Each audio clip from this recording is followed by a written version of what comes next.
Welcome in, wrong side of the pond. He is DJ Schweitzer. I am Jeremy Lance. It's fall. Fall is here. You big fall guy? I love fall.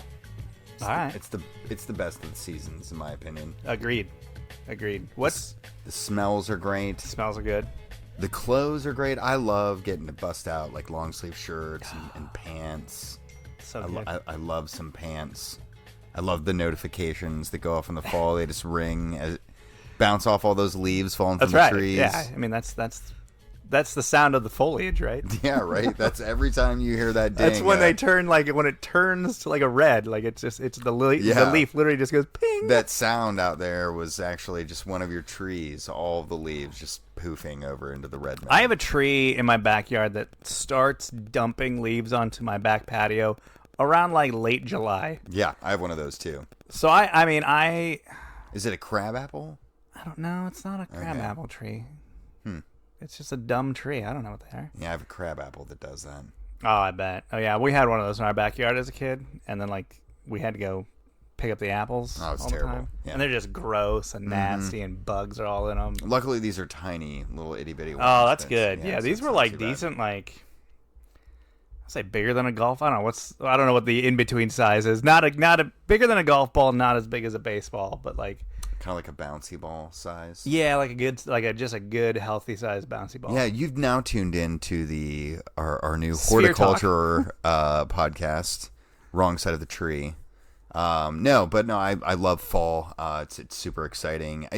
Really, like fall reminds me of like playing sports growing up a lot. Like Sure. Yeah, it's a busy sports time of the year for so kids. like there's definitely a big aspect of that, and I'm a big fan of cooler weather and temperature in general. So I'm stoked about that, and just it feels like the right time of year for soccer, if nothing else. What's your top 3 fall things? Man, I love like a Thanksgiving meal items, right? So like I love like some mashed potatoes and like some turkey and gravy. It doesn't necessarily have to be like the Thanksgiving turkey prepared stuff. So I definitely like that meal. Thanksgiving type food. Yes. Yeah, exactly. Beyond that, definitely like the fashion. Like I love fall fashion. Sure. Getting into that. You know me, I love me a quarter zip. So that's on my list. Absolutely. I think the cooler temperatures is definitely it. Yeah, I'd throw one more in there. Like Sunday being like the unofficial like soup/chili day.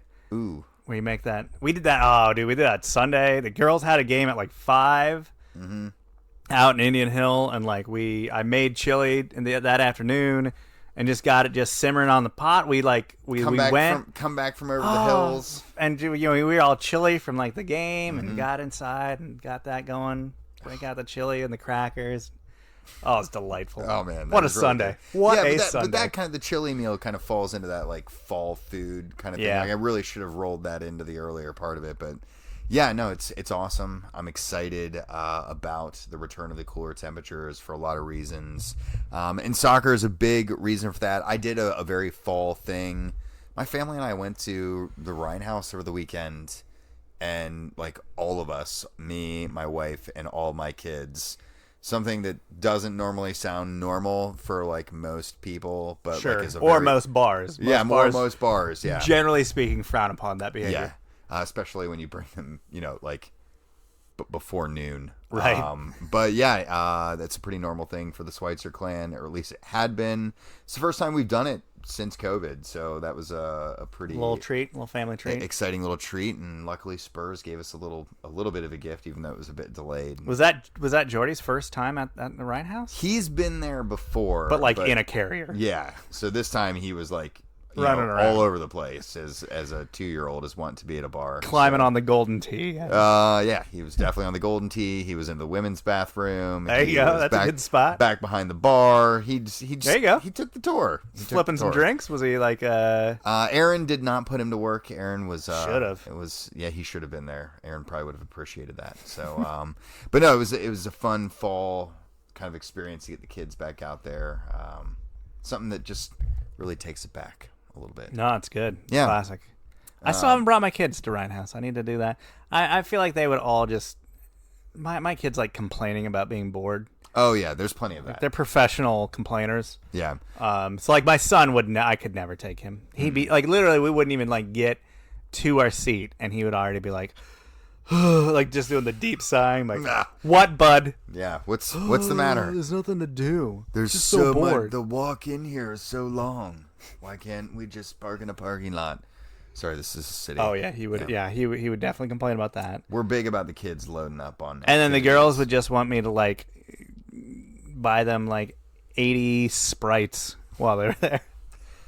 Please refill this with another Sprite, please. More Sprite, please. But we are not here to talk about our children and how we entertain them. We are a little bit. Yeah, a little bit. I suppose that's true. But let's talk about the soccer. It's been a couple weeks since we've we had a nice convened international break. Yeah, as we usually do. We took the international break off. I feel like every fall I have this feeling, but it's like, man, there's a lot of them all at once. They really do come like hot and heavy. Yeah, because he's like, it's like one a month there for a while. Yeah, we've had August, September, October. Yeah, right. boom. It robs us of the Premier League action that we actually want most of the time. Yeah, but at least like the last international cycle for the men's national team was dreadful, just really not enjoyable. We had to wait it all out, get 3 years down the line. We finally get here, and this time at least has been a bit more enjoyable. So I don't dread the international break. It's been interesting in quite the same way, and we're going to get to that a little bit later on. I still dread a lot of it because, like, I also find myself less and less interested with any of the other. Like, I don't care what's happening with European qualifications. I roughly know the teams that are going to qualify. If one of them starts to flame out, I'll watch that car wreck. It's like, oh, let's go in and see this person. I'll go check that out. On but television. like outside of that, like, okay, like I don't care as much about that. The other federations, I don't even know where you'd even watch any of that stuff. So yeah, it's just like I'll watch the U.S. matches. Kind of focus on that, and then that kind of leaves you with a lot of gaps where you're like, hey, there's nothing to really watch this Saturday morning. Yeah, there is a lot of downtime on the international break. I don't like that. Oh man, I thought I was going to watch a game now, and clearly I'm not. No, you're watching nothing. We'll get more into the international break towards the end of the show. Let's move over to the Premier League, which has restarted. It has remained quite the entertaining affair, I would say, so far this season, because we've had teams that have had fits and starts. We've had some teams that have just sailed from the start. Mm-hmm. We've had teams that looked good and then really looked bad. Like we've run literally, like I feel like we've got a million plot lines going, and they're all like slightly unique this year. Yeah, I mean, like your club alone started out, oh my gosh, on fire. And then you guys just completely flamed out, and now you're like kind of getting back to like, who knows? Hey, we think we got ourselves back on the right track. Who knows?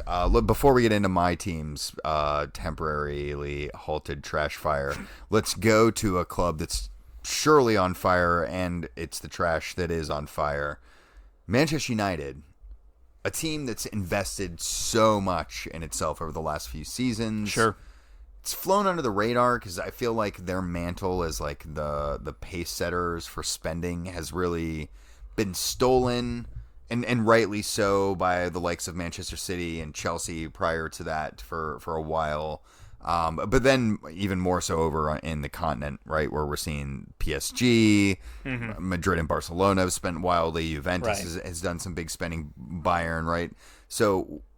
And much like it has for United, it didn't go well for some of those European clubs that spent. Yeah, right. Like spending big is a dangerous prospect, right? Yeah. Like pretty much any time, like if you're spending $1 gajillion, you want it to be a sure thing. And as it turns out, when you spend a lot of money, it very often is not a sure thing, because as humans do, like things can go wrong.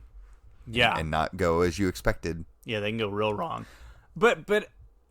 You know, United finds themselves once again like the Ole era at Manchester United. I feel like has been one constant loop of Ole's doing great, Ole's doing bad. They're gonna fire him. Oh, they're doing okay again, and it's just been that for like 2 years now. I have written down in my notes right now, literally, like the age-old question: is Ole actually good at the job at Manchester United, or good for that job?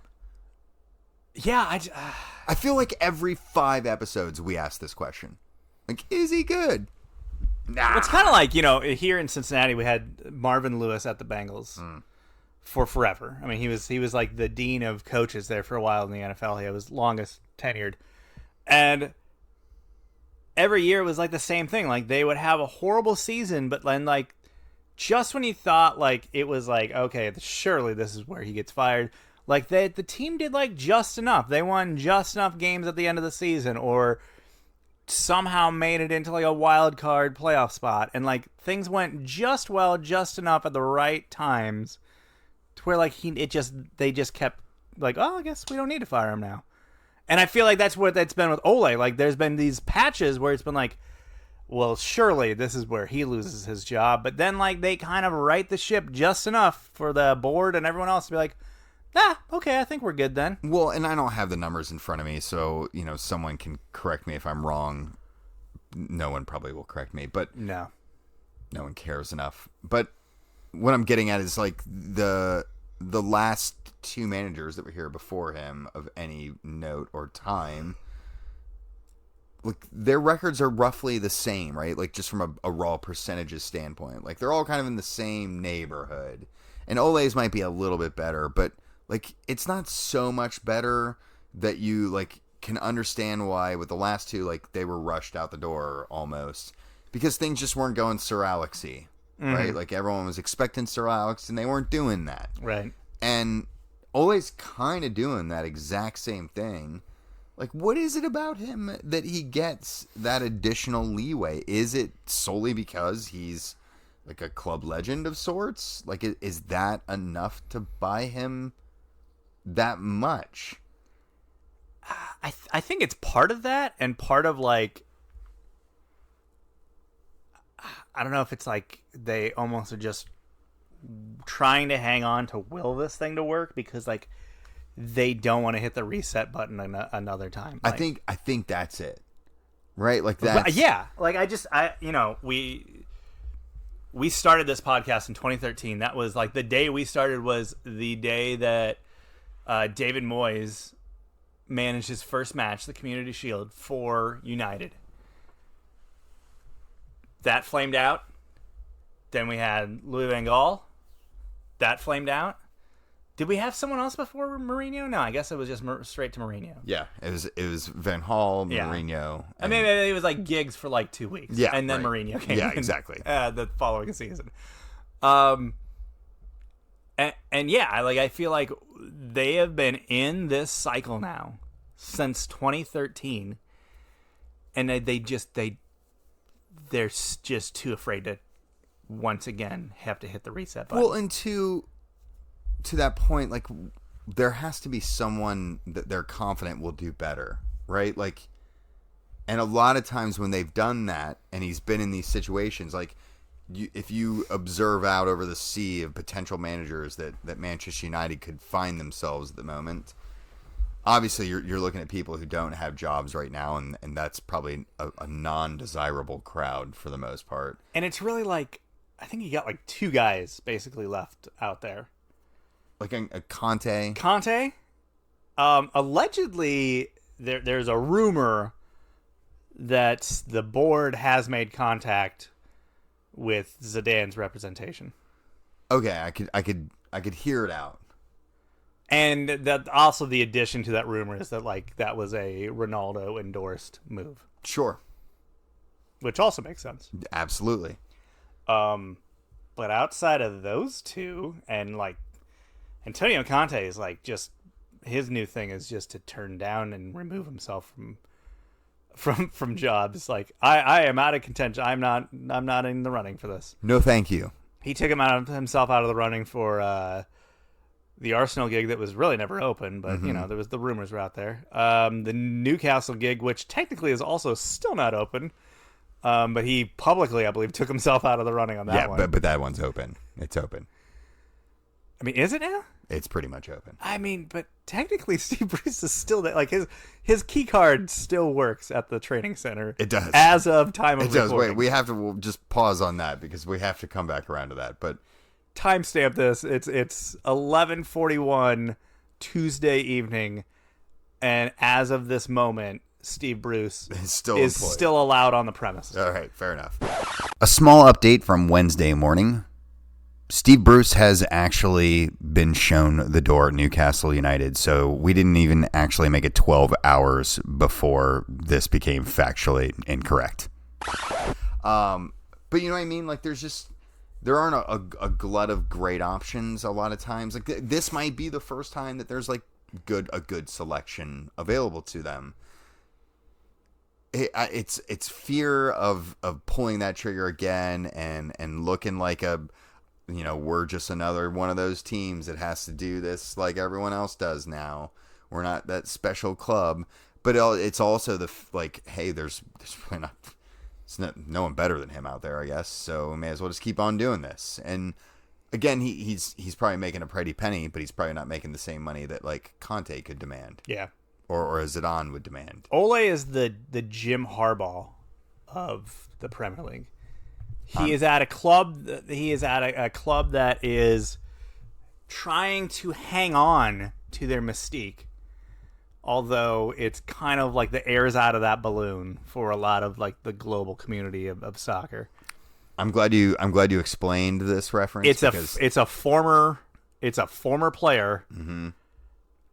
and it's a guy who's like on the whole like not done great, but he's still there. I had to like take your reference and then cross. I was like, I know this is about American football, but which one? And I got back around to Michigan. Right? Michigan, okay, yes, good. you got yes, it. yeah. You nailed it. Yeah, you're tracking. You can tell that I'm not much of the foosball type of guy here, but I follow that, and I do think that's a pretty adept comparison. Fun fact. I was listening to an interview with Jason Sudeikis, and he actually consulted Jim Harbaugh about just basic like coaching nuances. That's like stuff like, hey, but it was funny because it was like, Jim Harbaugh is kind of like known as a bit of a weirdo in the coaching community though. Like, so like the whole thing, one of them was like, Jason said he consulted like, hey, like, do you show up to the facility like for a game and then like dress like then change into whatever you're gonna wear out onto the field like to coach in? And Harbaugh is not that way at all. So Harbaugh was like, no, I just show up in whatever I'm going to wear that day. mm-hmm. And which is hilarious because Harbaugh, if you look at the way Harbaugh dresses, it's definitely how Ted Lasso dresses, which is like always rocking khakis. Oh, yeah, absolutely. It's maybe got the ball cap or the visor. Yeah, but plus a shoe game. Oh, yeah, absolutely. You know what I mean? Like, absolutely. Yeah, absolutely. But no, you look at United now, they're a bit of a skid. Like a real skid. Yeah, so I mean, on the whole, right now they're looking at only 4 league wins this season, 5 total wins across all competition. That ain't good. That's not a great start to the season. No. And they've only won 2 league matches since August. Also not good. Getting pummeled by a Leicester City side 4-2 this past weekend.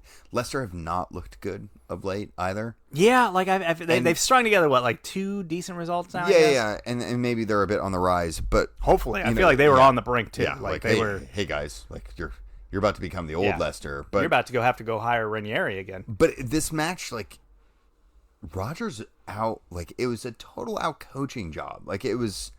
You could tell that it was a tactical setup, and you can't just blame it on like, oh well, Pogba wasn't into it. Like, it's not just that, right? Like I mean, if that's the case, we're losing a lot of matches. Yeah, exactly. And I'm mad about this. I blew my fantasy wild card and like sculpted my entire on like team Ronaldo or Ronaldo and Pogba and Bruno, and I was like, hey man, there's a lot of points to be had there. I looked at this run against like teams that are kind of below them in stature, or at least perceived stature, and this has been an unequivocal disaster. I've just plummeted down the fantasy ranks, which is a pretty normal thing. But Ronaldo busted onto the scene hot, scored those 3 goals, has not scored since. What a jerk. I guess the big question, let's just put it this way. We are November is right around the corner. We're tracking towards the home stretch of 2021. Does he make it out of 2021? Does he get how many? January 1st, 2022? Is Ole the manager at United? Oh my god! I so don't want to do this, but I now want to go back and listen to like every November episode for like the last 3 seasons to see if we have this exact same conversation. Oh, I can tell you, we absolutely had this exact same conversation like 2 or 3 years ago about Jose getting fired. Yeah. But it did happen. He did make it. Well, yeah, it's true. I'm more talking about Ole. Like I'm almost positive. Yeah, probably. Like hey, we're heading into the transfer windows coming up. Like of course you'd want to make that switch ahead of time so that way they could make some moves. Even though United have spent like $1 billion over the last like season and a half over, a bunch of attacking players that haven't also been out. Side note or side question here. I thought Ed Woodward resigned. I think it's like effective at some date. But that was like during the whole like Super League hubbub. Remember that was like during that whole like but I think 48 hour. But I just think it's like January 1st or something like that. Okay, because I was like, wait a minute, why is he still here? What is this guy doing? I thought that guy walked off the job in the whole like in the aftermath of the Super League fallout. I've had enough. He has to have some law. Yeah, so he was like, it's not gotten any better since then. No, more or less for him. Not at all. Let's just jump around to some other teams though. Sure. There was a lot of plot lines this weekend. Obviously, the Ole thing being a big one. United struggles. Leicester City having a good result, which is also a rarity. Spurs Newcastle was probably the other match that probably had the most just narrative around it. You have a Spurs side trying to bounce back into form. You have a Newcastle side that unveiled their new owners, essentially, which I guess we didn't really talk about that. We didn't do a podcast when this happened, but that ownership that was deemed unsavory and not a good idea for Newcastle like 6 months ago has now been deemed awesome, and the deal's done. Yeah, let's talk a little bit about this because I think like I think I gave the Premier League like my wanker award when this was initially announced like 6 months ago. Yeah, and yeah, they went through this whole fit and proper test, which obviously a regime that's murdered people should never ever ever pass, right? And I understand there's some blurry lines, how many people has America killed? Yes, that's clear, but the United States... I don't think America as a country owns any clubs. They don't. We do have some American owners. I don't think Fenway Sports Group has murdered anybody that I'm aware of. Also, I think it's totally worth getting into this. Like, we're not buying the malarkey of like, oh, well, it's just their sovereign wealth fund and not the actual, like, prince. Dirty money. Yeah, no, I'm sorry. Those are the same thing. Yeah. Like, who is that money directed by? Who? Yes. Don't worry, the Security and Exchange Commission is overseeing that, right? Oh, yes. No, that doesn't. Oh, no. That's not. Okay. That lady that I'm sure she's probably some English lady that's like that sits up in the director's box that serves as their white person. Yeah. She's like the most puritanical, like nun-looking woman, like ever. Sure. And I'm almost certain that it's to balance the like heinousness of the people that she represents. Like, oh yeah, they're definitely pushing her out to be the face of this ownership. Yes, 100%. Like, hey, here's our white person. Like, who is she? Who's this person? She doesn't look Saudi. Is this like who is she? Someone's wife, or like does she work within? I'll be honest. I know whatever shell corporation. I know we're I've been with told by either a TV commentator or a story, but once I saw her, all I can think of is she's like Handmaid's Tale. Yeah, you know what I mean? Like just they're serving a purpose. Yeah. So yeah, that's all weird. I also love and I don't really love this because it is like it's true, but I love that like there has been strong opposition to the deal from the likes of United, Liverpool, Arsenal, and Tottenham. Their anger centered around the prospect of increased competition regarding Champions League places. There was even humor among some of the smaller clubs, about like the Super League attempt, right? And like, I love all these teams being like, no, it's too much now, when like pretty much all of them have right. I mean, had that in some capacity. Yeah, I mean Liverpool, United. These are all clubs that are owned by insanely wealthy people. We've just now found someone that's just at a complete next tier of insane wealth. Yeah, like this is... And so now that's too far. Well, I mean, it is an insane amount of wealth. Like it's it's essentially 11 times what City's ownership has. Which is mind-boggling. I saw a pie chart that showed like the wealth of all Premier League owners, and like City had like, I thought for sure it would be bigger than this, but it was only like 20% of the pie. And then like Chelsea's was like 2 or 10% or something, really small. And then like all the other teams were crammed into like 20%. Yeah. And then the rest of the pie was all Newcastle's ownership. Well, I mean, so Abramovich has essentially dropped, as far as like, not talking about like owning the club or any of that stuff, just as far as transfers go. Outlay, yeah. Transfers and wages, he's spent, it's like a couple billion. Mm-hmm. But you think about like a couple billion to those, like to this ownership group, is a drop in the bucket. I mean, literally, they play with that type of money. Yeah, like they play with it. So I mean, the wealth levels is staggering, and I mean, it's going to be intriguing to see what happens. Like as a team that's not been taken over.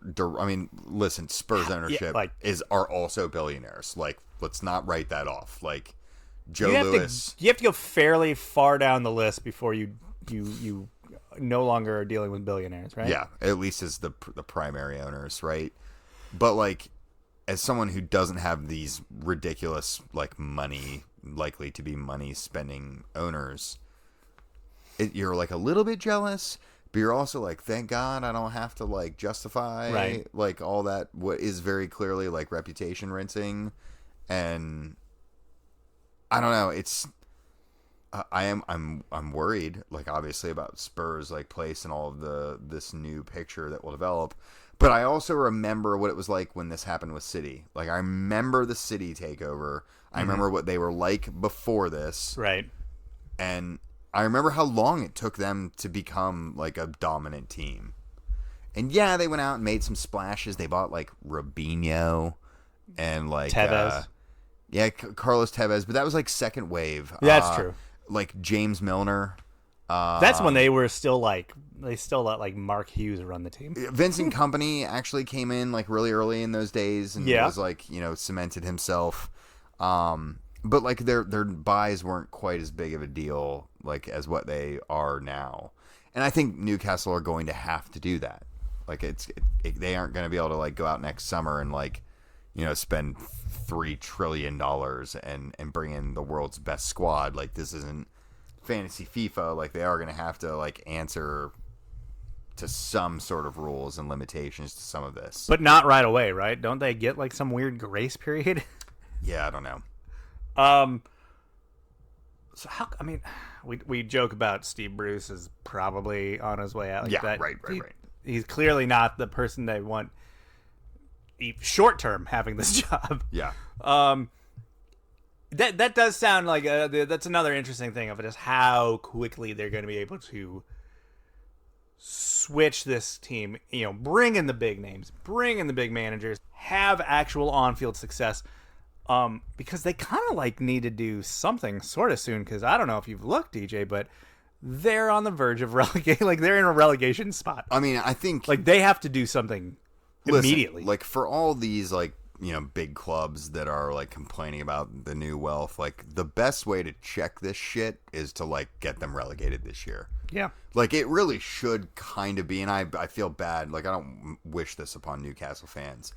But, like... They've been through before. They made it. Yeah, right? They'll survive. Hey, they'll survive, and they will come back up because that's what they do. But you almost kind of... Everyone should, like, be united in, like, hey, let's make sure these clowns go down. And, like, give them a little dose of reality and let them really climb the mountain to get back into that place. But yeah, they need to make them move. But also, like, the timing of, like, them making the move, one, it was ridiculous that Newcastle had to put out a press release before the game that said Steve Bruce will be the manager for this weekend. It was a written statement that said that. Because it was so clearly assumed that was not going to be the case. Yeah. But also it was Bruce's 1,000th. Yeah, it was a land like this. It was a milestone moment for him. So and it was optics, completely like the for optics him would have been terrible. You know, for him, like this milestone moment is just completely just marred for him. Oh, for sure. As this week that he was basically knew he's losing his job. Everyone was waiting for him to lose his job. It's almost cruel that he didn't lose his job and that like he got to go out there and play manager for another week. You know, like it sucks for him.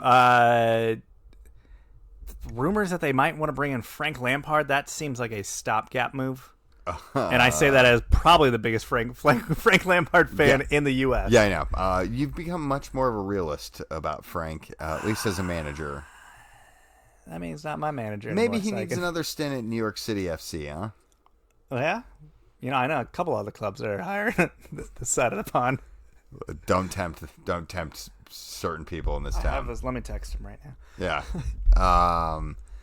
But no, I mean, there are some... He's the most routinely named link right now, I feel like.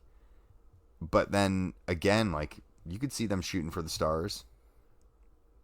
Well, the star is named Antonio Conte. He's already said he doesn't want the job. Oh, yeah. Yeah, no, I mean, they could. I feel like they're going to do... I feel like they just want Steve Bruce out.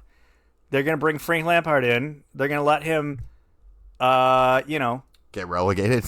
Nah, because that's I guess the big thing. Like they have to do something in January. Mm-hmm. There's no like, hey, we'll get our ducks in a row to make some big money moves in the offseason. Like they're gonna have to go out.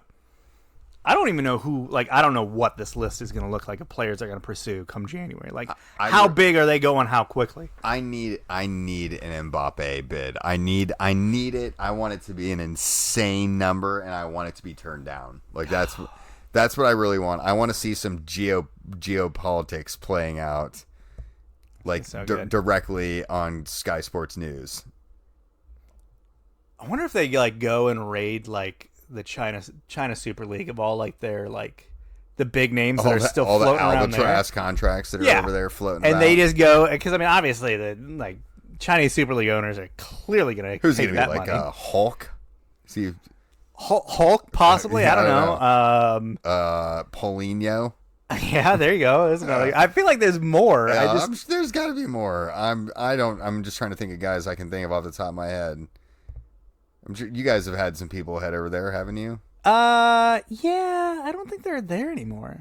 I think Ramirez is done playing. It's because everyone goes there at the end of their career, right? And they're like, but I think they're literally gonna throw the kitchen sink at just like stopgap maneuvers to not get relegated, and it's just going to be a goofy. Which MLS player are they going to bring back? Goofy Expendables like, roster build here. They're going to bring back Chicharito and Carlos Vela to the Premier League. Oh, that'd be so good. A double-headed Mexican attack, really to sell a bunch of jerseys in Mexico. Could work.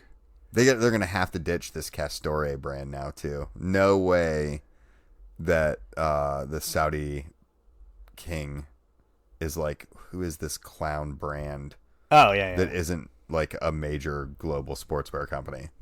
Yeah, they're gonna have to make some moves. They have to clean it up. They have to throw some money around. But it sounds like that's what they're aiming to do anyway. So yeah. This match was wild though. Obviously, there was a lot of things going on in the Spurs Newcastle match. Newcastle scored like early, and you're like, they showed the owner white lady person like, yay, and then like everyone was showing her later in the match when she was like, oh, this team is terrible. It was fun early on, and then it very quickly became not fun. Yeah, that was a horrible start. I heard that happen on the way down to the bar. Yeah. We walked in just in time to see the equalizer, though, from Ndombele. Very unlikely source there.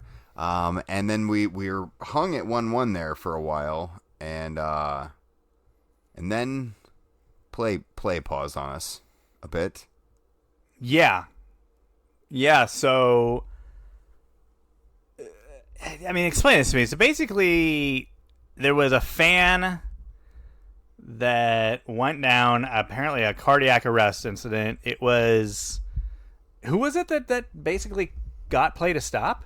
Yeah, I don't know if it was Reguilón. I think it was. I think it was Reguilón who stopped the play. I think basically the ball ran up to the ref. Yeah, and ran over to the throwing. ref and was like, "Hey, we got there's something going on over there." What it was is honestly, it was the fans in that section who ran to the players to get their attention and were like yelling for them to do that, which was amazing quick thinking on the part of the fans to do that, because I mean, they thought right, like the quickest way to a, what are those things called? The EKG machines? The defibrillators. The defibrillator, excuse me, is right across the field. Yeah. And, Reguilón was able to communicate that quickly to the referees, and Dyer ran over and literally like shoved the like EMT guy out of the bench. Yeah, like the training staff guys that were running all that they stuff. got it over there, and what it sounds like, there was also a doctor in the audience right around there, and he helped out.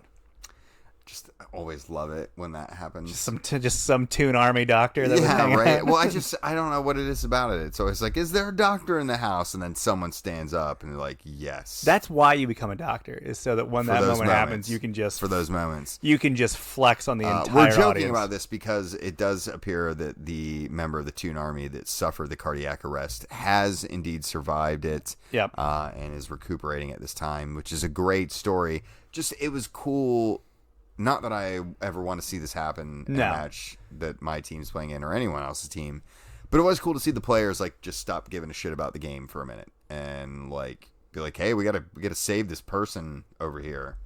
And I don't want to say this is like people didn't care about all this kind of stuff beforehand, but like the Christian Eriksen thing, I feel like has kind of changed the momentum of like these type of incidents. Sure. Well, I mean, the second this happened, that's where all of our minds went, right? Oh, yeah. Right? Like, it was fresh in the mind, too. But I do feel like there's a mentality shift a little bit about it now. Like, hey, let's... It's weird that, like, all these always seem to happen related to Spurs, right? They really do. I was saying so, like, this one, well. the Eriksson one, obviously, he wasn't playing for Spurs at the time, but he was a Spurs player for a long time. There was, the guy a couple years ago for Spurs. Or it was at a Spurs. Yeah. Oh, well, you're probably thinking the Fabrice Muamba incident. Yeah. When Bolton and Spurs were playing, I think it was in a cup game, and so it was on St. Patrick's Day. And so again, you have Spurs involved in that one. Yeah, he basically dropped dead on the field, and someone popped out of the stands, a doctor, and saved the guy, and he's still alive to this day, which is incredible. But it really does go to show, like, how vital that quick response is in those moments after those type of things. And the weird thing is, I was having this chat with some people online that live in the UK. Like, here in the US, listen, there's a lot of not so safe things that happen in the US. Lots. There's a lot. We have a plethora of a lot of not safe things that just exist, and we're apparently just okay with. On the other hand, though, there is not like an office building or a school or a shopping center or a sporting venue, even at like the middle school level, that doesn't have like one, if not multiple defibrillators just on a wall somewhere. Oh, yeah. I mean, and that's apparently just not the case over there. Yeah, they are not as widely adopted, and they've really been pushed, like, they're now all over the places at like American stadiums. Like, yeah. If you like turn the corner, you're pretty much going to see them all over the place. Yep. So it's helped that the cost on those has gone down and makes them a little bit more accessible. But I still can tell you exactly where like 2 to 3 of them were in my high school. Yeah. That I have not stepped foot in since 2004.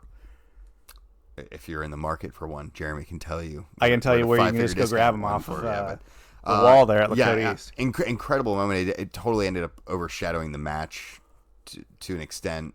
Which Spurs went on to just completely handle. They did let Newcastle back in late, and they only win 3-2. The most notable on-field thing, really, for Spurs was the fact that Harry Kane's off the mark finally in league play this season, which took a little bit longer. Son had a nice goal. That was a nice team play goal that that finished with Son. Yeah, goal putting and it in. An assist for Harry on that one. So, I don't know. What's your temp check on your boys? Still indifferent. Like, not really neat. not willing to commit my emotions one way or the other at this time. Chelsea had all they could handle of Brentford later on Saturday as they hold on for a 1-0 win. The last 20 minutes of this match was basically Edouard Mendy just getting peppered with the ball. Yeah, pretty much. Incredible performance from Mendy. Probably his best between the sticks for Chelsea so far. And this was on the heels of a lot of a bunch of players being vocal about how he should have been included in the Ballon d'Or shortlist. I think it would be a little silly not to include him, even though that's exactly what happened. Goalkeepers don't tend to get that type of They love. just don't get the love.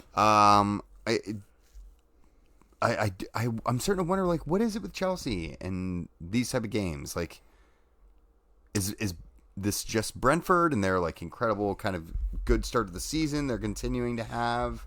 I mean, Brentford's been a hard out for everybody. But it's not just Brentford that these type of matches are happening in for Chelsea either. Yeah, I mean, the Brentford one in particularly is one you can look at and go, these are the type of matches when you just don't have it, and when the other team's super up for it, and you still pull off the win. Those are the type of matches that lead to titles. And I'm not trying to throw anything out there as far as that goes too much, but like, those are the kind of gritty, gutted out 3-pointers that really matter in the end. Yeah. No, I mean, you're absolutely right. You know, those games you should win, you're not playing well, but you still manage to find a way to pull that effort are certainly a big deal. But you're right. Like, I get what you're saying. This team is not scoring a ton of goals, and the goals they are scoring, the majority, including in this match, the majority of the goals they've scored this season have been from defenders. Yeah. I'm like, you're plus 13. That's good. That's for good. Like where we are at this point in the season. But like, there are a lot of like 1-0s in there. You know what I mean? Like it. A lot of tight, uncomfortable matches. Luckily, as true to form for Chelsea, the back line and the goalkeeper are shining this season, and that's who we are. Now it's just up to Tuchel to figure out a way to actually get that offense ticking. Yeah, get Lukaku scoring goals, get Havertz and Mason Mount back in the mix. Maybe sometime in 2022, get Christian Pulisic back from an injury that we didn't think was that bad and yet has lingered forever. Wrap that kid in bubble tape ahead of November, please. I feel like it's too late for that. Yeah, you're right. Before we talk too much about Chelsea, Brentford, they're the real deal, I guess. Yeah, right? I mean, obviously they walk away with no points from this match, but there's no such thing really, I think, in the Premier League is like a moral victory or something like that. But like, they can't walk away from that match feeling that bad about their team. Like, no, they sat there and pressed Chelsea to the brink for 20 minutes there straight. Oh, definitely. And it just was, insane goalkeeping and calamity defending that kept them off the sheet. Because otherwise, I mean, they should have absolutely... You know how it always is. Like, in a match, you just feel that equalizer coming. It was literally the majority of the second half. You felt the equalizer coming, and it just somehow didn't. Guys held strong. held strong. Brentford's a good side. They're going to be. I mean, I think they're going to be in there battling, the North London sides for a Europa Conference League spot here. Fantastic. Liverpool also won their match in a little more convincing fashion than Chelsea did. They won 5-0 over Ranieri's Watford. Yeah, his debut went a little less swimmingly than his last appearance in the Premier League, at least for Leicester. Yeah, more like Stinker Man instead of Tinker Man, huh? Ooh. Why did he take this gig? Must have a nice severance clause. Yeah, why? I feel like a guy like Ranieri has proven everything he needs to prove in the Premier League. Why would you take this gig? Maybe. Especially from a Watford club that has just been churn and burn with their managers. I mean, maybe his wife's really annoying. He's just like, I've got to get out of here. Maybe he's a big Elton John fan. He figured this is how he gets to hang out with that guy. I mean, it already worked for him. I mean, he got to be buds with that one Italian opera singer guy. Yeah, whatever his name might be. I think you called him Freddie Spaghetti once. Yeah, that doesn't sound like something I wouldn't have said. Yeah, I mean, maybe this is his path to being buds with Elton John. Is Mo Salah the form player in the Premier League at the moment? I'd say so. Yeah. He's smashed 1 or 2 goals in today. I think so. In Champions League play against Madrid. Yeah, Atletico Madrid. He's looking in a bit decent. Listen, Liverpool's looking great. They're going to be as of now, it looks to be a 3-horse race. Chelsea, Liverpool, City. City played Burnley. They won 2-0. It's a completely irrelevant match to talk about.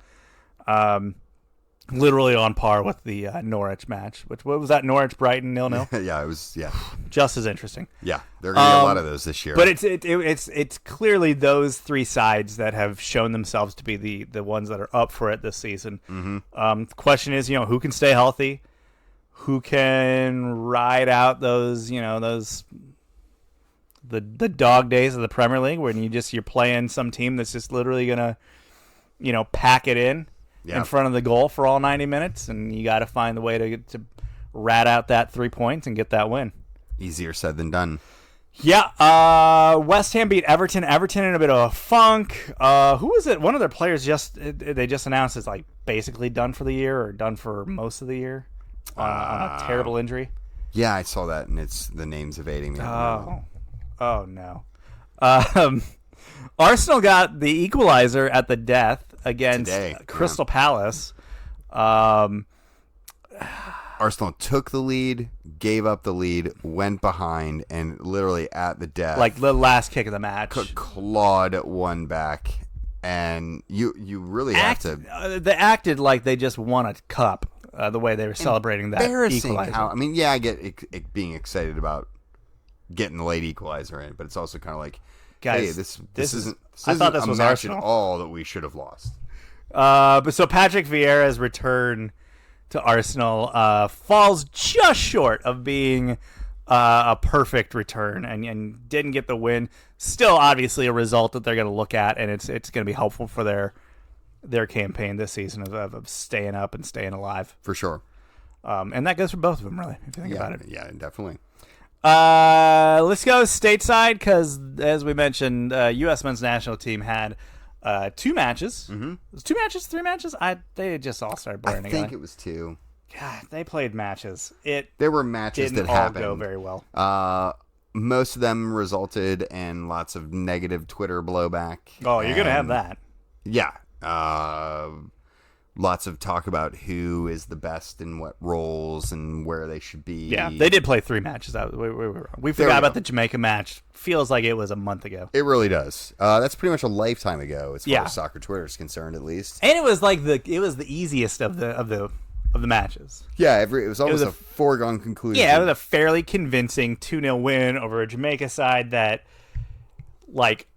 they had just over the past year or so got all these European-based players to come and join the national team, and they all boned out on them for this round of qualifiers. Sorry, COVID.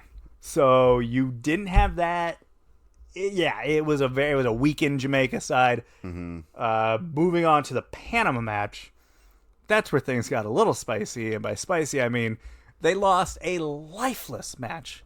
Yeah, and this is the scary thing so far. They've had a handful of away matches. Obviously, they have the big comeback victory against Honduras. Their other away matches have all looked garbage.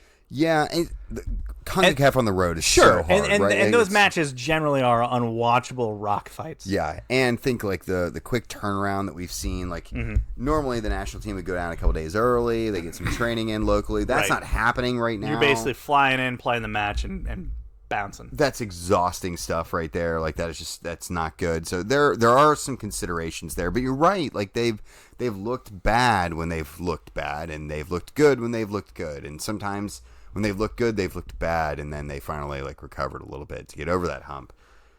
But where do they sit in the table? They sit in a good place. Yeah. Second? It's second in the table.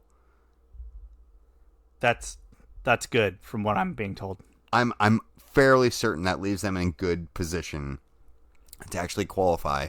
But I think that once again, like my biggest issue with the national team isn't so much the national team. It's the fur that surrounds the national team. Yeah, just the panicky Pete's. Yeah. The sky is falling, Chicken Littles out there. The negative Nancy's, there's a lot of that going on within that fan base. And I almost, for someone who loves Twitter and I like to go there for the reactions and to see what people are doing, I've actually been taking some of the games off of Twitter just because it's like, I don't need to like see everyone hating on everything that they're looking at. Definitely gotten to that point. I feel like that's just might be my MO for the rest of this qualifying cycle of just like, hey, I'm just going to watch the match. I got a couple buddies that I text with like during the match that we kind of chit chat, but like besides that, like I don't need to hear everybody's terrible opinions about this. Like, no, this is a marathon of a qualification. It really is. Even in years where U.S.'s qualification ultimately at the end of the day was pretty much a formality, those like there's still bumpy patches in all of those. Yeah. Let's talk about the match that you went to. That I did not. You didn't go to the match in Columbus? I did not. No. Neither did I. Yeah. Never mind. It didn't happen then. No one actually went to the match. No. Costa Rica won. U.S. 2. Costa Rica scores like I mean the tifo hadn't even been put away. It was literally still up. It was definitely still up. And everyone's like doom and gloom. Oh my gosh! And this is in the aftermath of that loss too, and everyone's just hot and bothered. FC Cincinnati player was involved in the goal. I mean, that's how bad things were. Well, and you would think it would be like the concession side of it, but no, it was Ronald Matarrita just serving up a beauty of a ball. Just brilliant, and it shows what he's capable of when he has something to toss it towards. Yeah. But instantly everyone was just, oh shit, like. We are done. We are here. This is just like the last qualification cycle. I feel like most of the first half, Twitter was like talking about who are we going to replace him with? Who's going to be the next guy that takes over after Greg's gone? Like, guys, there's 6 games left in this qualification cycle. Like, yeah. Who the hell would fix this if you were offline right now? Like, you're almost thinking the U.S. men's national team needs to put out a press release saying that Greg Berhalter is the manager for this match. If the fan base had anything to say about that's what it sounds like if you're on Twitter, right? Yeah, like it sounds like, oh, this guy apparently is out of a job, pretty much. Except for that's not at all the position right now. I think the Federation's holding, and nor should it be, because gestures at the results shouldn't be happening. Like, he's fine. Also, didn't we kind of do that last cycle? Oh, yeah. And it didn't work. Jeremy, how dare you learn from our past mistakes? My apologies. Yeah, won't let it happen again. No, or will I? I guess I will let it happen again because that would be me not learning. That's a good point. U.S. climb back in this one. Serginho Dest returns a favor to Matarrita and skins him, and then cuts inside and fires an absolute missile. Bit of a hit there. That was an enjoyable one to watch. Got everyone off the anti-Serginho Dest train for at least a little bit. And then it was essentially, I mean, I'm going to go ahead and give Weah the credit on that winner. It goes down as an own goal, but he absolutely hammers that ball totally. at the keeper. Yeah, that was not an own goal. I just talk about laws of the game that I no longer understand. Yeah, that's it. But that's your winner. And again, as you mentioned, U.S. sit in second. Mm-hmm. We're almost halfway. Yeah, I think we are. I think we are over halfway at this point. In the words of Bill Belichick, we're on to Cincinnati. That's the next match. Woo! USA Mexico in Cincinnati, November 12th. Obviously, a lot sort of rides on it. I don't know. Yeah, I think it's more. Obviously, it's one you got to win. It's one you got to win, but it's also like it's bragging rights, right? It's bragging rights, and this is like the last time that we're gonna play this match for a while with any sort of consequence, at least as far as World Cups are concerned, because for the next World Cup cycle, we're both automatically in. Yeah. So this is like qualification won't really exist. There next won't time. be a U.S. Mexico home match in America for qualifying for the World Cup until 2028. Yeah. So that's not soon. That's forever from now. I shudder thinking about how old I'll be in 2028. Or I guess 2027, according to reports that the World Cup's going to go every 2 years. Shut after your dirty whore mouth. 26. That's just disgusting. Yeah. But so no, it's going to be a moment Yeah. till we get this match again. So obviously it's a big one coming up. Big moment for the national team. Big moment within the qualifying. Big moment for the city of Cincinnati. Yeah. Exciting. Lots of cool stuff is planned. I'm not allowed to talk about a lot of the cool stuff that's in the works at the moment, but there should be a lot of it. The who's who of soccer Twitter is going to be in Cincinnati that weekend.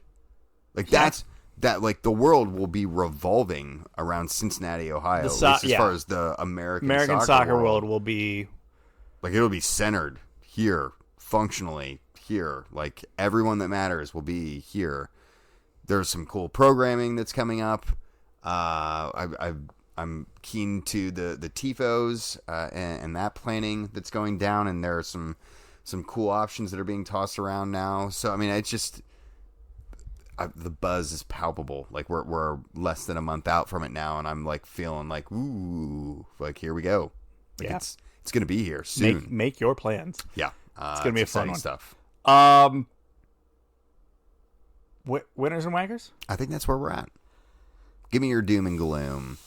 My wanker, listen, some of you may have done it because you were kind of protesting. Some of you may have done it because you were super excited. But as the Kick It Out campaign has pointed out this week, hey guys, don't put a tea towel over your head as a fake head covering to mimic the new Saudi owners. I understand maybe these aren't great people, but like you're still doing a crass representation of like a whole people group. Yeah. Like, hey, not everyone who might actually wear that intentionally, right, is a murderer. So yeah, if you're protesting or if you're just super jazzed that your club is now just rolling in dough, still a bit of a racism to do what you're doing there. Yeah, don't do the racism. Don't do it. There was so many of them. There were, but I feel like it was to be expected that they would be in the crowd. Of course they were. Yeah. If you remember the city takeover, it was the same way. Yep. And you see all these idiots sitting up in the crowd, but there weren't so many. Literally with a towel from their kitchen. Yeah. Like and they were putting. They people dried off their tea cup like that morning with it. Flipped it out a couple times and then went in. Hey, it's a little damp. It'll keep me a little bit cooler. I do. I do wonder, though, like, this time around there weren't so many. Like, why the hell were the producers looking at those? Like, you don't have to put that stuff on TV. Camera kept going to those people. They really did. Like, don't pay attention to the idiots. Yeah. Like, make people think this is ending, and less people will do it next time. You know, like, it's so easy to avoid this. Yes, that's my wanker. Yeah. Your wanker. My wanker, I'm going to a convenient whipping child, one that we've gone to many a time for the wanker role, but I'm going to FIFA this time for messing with our video games. I heard about this. You heard about this? I was actually wildly confused when the report came out because I was like, wait, were you not charging before this? They were, but it just wasn't as large of a sum Okay. as it was. And I think what it is that, FIFA, had their licensing deal with, Sure. EA Sports for a long time. And now, it was just a flat revenue stream. Like, hey, you're going to get, X amount for the games every year. Yeah, we might increase the number we sell, but it's not going to be a huge jump. But now what they have with Ultimate Team is like this cash cow. That just, oh, yeah. I mean, like, all the rumors are is that the game will be going free to play starting next year, which makes you a little angry if you've purchased this year's copy. But regardless, this new cash cow with Ultimate Team, FIFA's now going like, well, we want a cut of that. Like, we would like more of that cut, which is a natural thing to do, and I don't think they're unreasonable for doing it. Technically fair. It is their intellectual property that's essentially being used for this, if you will. But is it worth $1 billion and upwards of $1 billion a year, reportedly? So how much is this thing making then? That is a great question. Because obviously that means it's then making like several billion a year. Yeah. The other side of this that makes me really kind of go like, hey, FIFA, what the hell? EA, like, all the talk this week has been like, what are they going to call the game moving forward? Is it going to be EA Soccer, EAFC or whatever? It also really doesn't matter because it's literally the only thing that FIFA licensed to them is usage of the World Cup format and name and branding.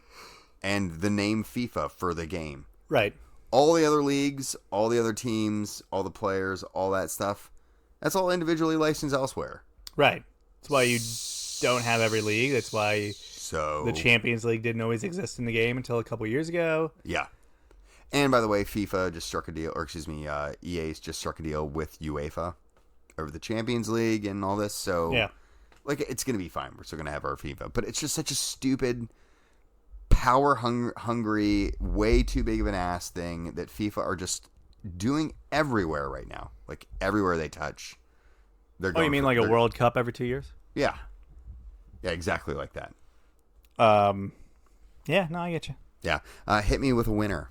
My winner, because I aspire to, at some point in my life, have the brazen confidence that Emily from Columbus had to, on live television, after having just walked out of Columbus Crew's brand new stadium, to say on television that Columbus has no, like, with confidence. Like, she wasn't saying like, I don't think we have any sports team or any pro team. She said, we do not have any pro teams here. The worst part about this, and people are pointing this out all over Twitter, to get to the pro sports team stadium that she watched that game at, she had to likely go directly past at least two other professional sports teams. The arena district being right there, where you have... It's called an arena district because there are multiple an NHL arenas. arena, and then you also have a minor league baseball stadium, like literally across the street from it. And then, like, right down the road from that is this brand new soccer stadium. 1, 2, 3, all for separate pro teams. Now, I'm gonna throw out a couple caveats here. Go for it. People are often unaware of what things are or aren't actually professional. So you'd be shocked at the number of people who think minor league sports are entirely amateur. It's a staggering number. Okay. Like, it's a staggering number. Heard it constantly when FCC were in the minor leagues. I've heard people talk about it with the Dayton Dragons up in Dayton forever. Uh-huh. Like, oh, those are just. I mean, those guys are single A, so that is almost amateur. I mean those guys are getting paid literally like peanuts, $10,000 a year if they're lucky. But there's just a lot of people that think that way. The other thing that I'm willing to toss out as like a reality standpoint is like she totally could have been drunk. She didn't slur her words. I know, but there are some clean drunks out there. Okay, you know what I mean? There are. Yeah, so I don't associate with them, but But she was just painstakingly like confident, and I mean she had her thesis there and she laid it out. This is just so good for Columbus. Finally get something like this. Yeah, finally get something like this. We have Ohio State, but we don't have any pro teams. Thank God we have a building like this here. Yeah. Not sure what it's being used for the rest of the other 365 days of the year. Unbelievable. I also want to say, and I tweeted this out too, don't gatekeep on these type of people. Like it's fun to dunk on them because it's fun. It's like great. Here we are, we're doing it too. It's a hilarious moment. But man, there are people like this in every MLS market. Sure, like every MLS market, and I can tell you with certainty when I worked for the team, like the number of people are like, I didn't even know that we had a soccer team. I'm like. For me, it's like, damn, how did you miss this? We just had this crazy game. I was talking like literally a couple hours ago to my wife's aunt, and she was asking me a question. And one of the questions about, like, we were just talking about stuff, and she was like, now, what is the team's name again? I'm like, it's such, I mean, I don't know how you letters can. In the name of the city. I don't know how you can get this wrong. Yeah, it's just barely anything to miss on. So just don't gatekeep on this. Like, embrace those people. Allow them to motivate you to sing louder about getting more people involved. Like that's the best way to do this. But just don't make fun of them too harsh. Just on Twitter because they're not on soccer Twitter yet. They're not there yet. No. Nor should they be. Nor should any of us. No, be. Listen. I guarantee you that they know about soccer Twitter now. There's she no probably way knows about it now. I may or may the next day I may or may not have checked to see if she had a Twitter rude account. Introduction to soccer Twitter is what that was. Imagine your Aren't first. all of our introductions to soccer Twitter pretty no way. rude? My first toe dips into soccer Twitter were tame and easy, relatively, right? Like I said probably some stupid stuff, 80,000 tweets ago or whatever this was, and I'm sure it was stupid, but luckily, no one was there to dunk on me about it, right? For the most part. This girl, her introduction was like the entire world dunking on her. Yeah. Well, that's one way to get known, right? Yeah, it really is. Your winner. No such thing as bad publicity. I still feel like that's a false statement. I feel like there are lots of different types of bad publicity. My winner this week, I'm going with Ajax. We talked about this before the show. They are tracking down 25 members, season ticket holders, who resold their Ajax Dortmund Champions League tickets for large profits. They're going to block their season tickets, give them an additional €450 fine, and give them an 18-month stadium ban. On top of that, they're also passing on their names to the KNVB, which is the National Dutch Federation, to make sure they also get nationwide stadium bans as well. Okay, this is your winner? I'm going to Ajax for doing this, for actually going after their fans, for profiting on other fans. Like, I think this is so only they get to profit on the fans. Well, yeah, I mean, a little bit, yeah. Right? Like, I'm kind of the mindset, like, and this is a very, like, anti-American mindset, I think, but, like, if you're reselling tickets and they're, like, crazy marked up, like, what the hell?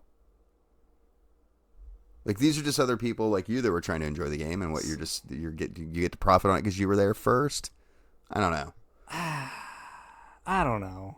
Really don't like this winner pick, do you? I just don't like the just kind of the over encompassing like meaning of all of this, of like the club can basically control. I mean, we had a there's incidents even here where reverse of this where you can't sell them for less than you want them to. You can't undercut the market. Yeah.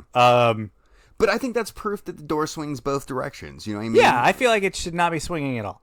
I feel like if I buy a ticket, if you buy a ticket, that is now my property, and I should be able to do whatever free, the hell I want with it. I'm free to do what I want with it. Yeah.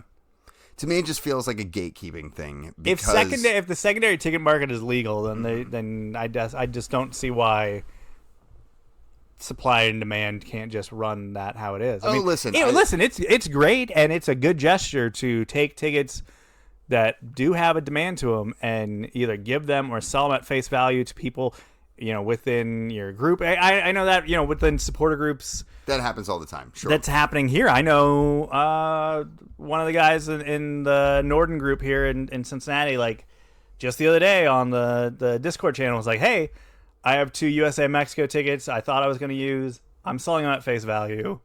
I just want someone else from the group to be able to enjoy it. Yeah, absolutely. Awesome. Mm-hmm. But I still think at the same time, like, people have the right to, like, if this is something that's in demand. Yeah. Listen, I think there should be limitations to it, and here's the reason. Sure. Why, right?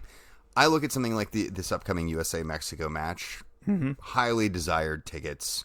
Yes. The secondary market on them already insane. Right. Pretty wild. Yeah. Yeah. I think some of that has a lot to do with the fact that it seemed fairly lopsided as far as who got drawn and who didn't. Sure. It seems like it was almost like the majority, like 80% was all local. So anybody else in like the AO National and other places that wanted to go to this match and that would normally always go try to find a way to get to this match, like secondary is like kind of what they're just been dealt with. Yeah, but I'm even less concerned about a bunch of people who have gotten to experience this before than I am about people who have not yet gotten to experience this. And this is why I feel like this is such an important thing. Soccer, and I think other sports are this way too, but they're not treated this way because American sports tend to dominate things otherwise. But those, like, some of my best and most foundational fan experiences came at USA Mexico matches. Sure. And I could afford to go to them as a broke-ass college kid. And I worry about a generation of fans getting priced out of those experiences and not being given or allowed the opportunity to form the bonds that I have with the sport that have driven me to follow the passion and try to chase this into other corridors, right? Sure. And I know that, like, I'm one of, like, there are however many people that have gotten to go to these games, and however much you want to say an achievement, right? That, like, how much I've gotten to do since then. But I worry about us creating an environment where there's just no way for common people or people who are new to get to have those foundational experiences. And if something costs $4 gajillion, then, sure, like, there are a lot of people that rules out the opportunity for. So, oh, no doubt, it's very puritanical and perhaps pie in the sky. But hey, that's what this segment's for. I'm allowed to give this winner awards whatever I want. All right, so the winner, again, let me just get this straight, is Ajax for doing their fans right. Well, some of their fans. Doing 25 of their fans pretty wrong. Yeah, well, 25 of their fans are basically just dragging them out just to be flogged by the masses. I will also say that this is 100% like fan service and like a PR move. Like, they don't really want to punish any of their fans. But, like, this looks really good. But, like, they're totally punishing. This looks really good to, like, fans. soccer nerds like me who are like, yeah, there's my puritanical points. I'm going to buy an Ajax jersey now. Like, there's probably 50 people who will do that. And they're like, ka-ching. Dorks, every one of you. Yeah, every last one of us. This is the perfect time to end the show after an insult to me. You're welcome. Yeah, you're welcome. If you want to get a hold of Jeremy and I, whether it's to insult us or not, he's at Jeremy Lance on Twitter. It's your call. I'm at Wrong Side of Pond. Until next time, folks, I'll talk to you soon. Bye.